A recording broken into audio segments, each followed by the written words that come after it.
આસ્થાના પ્રતીક અને પરમ પવિત્ર એવા પ્રાચીન સોમનાથ મહાદેવ મંદિરે નવીન મૂર્તિઓની સ્થાપનાના 48મા પાટોત્સવની ભવ્ય ઉજવણી કરવામાં આવી હતી.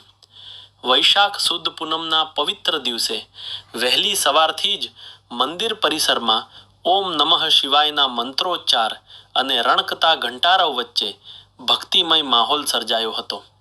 આ અવસરે શાસ્ત્રોક્ત વિધિ સાથે હોમાત્મક લઘુરુદ્ર યજ્ઞ અને ભવ્ય ધ્વજારોહણનું આયોજન કરાયું હતું, જેમાં મોટી સંખ્યામાં શિવ ભક્તોએ યજ્ઞનારાયણના દર્શન કરી ધન્યતા અનુભવી હતી.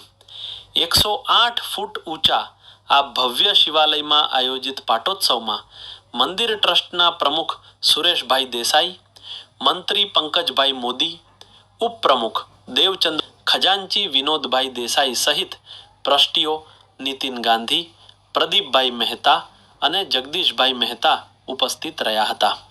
આ સાથે જ અગ્રણીઓ સુરેશ તલાવિયા, પ્રકાશ પટેલ અને જય જલારામ મંદિરના પ્રમુખ મગનભાઈ પટેલ સહિતના મહાનુભાવોએ પણ હાજરી આપી હતી. રાત્રિના સમયે ઝગમગતી રોશનીથી સોમનાથ મહાદેવનું મંદિર ઝળહળી ઉઠ્યું હતું, જે ભક્તો માટે આકર્ષણનું કેન્દ્ર બન્યું હતું. Gujarat command live, Ashok Joshi, Bilimora.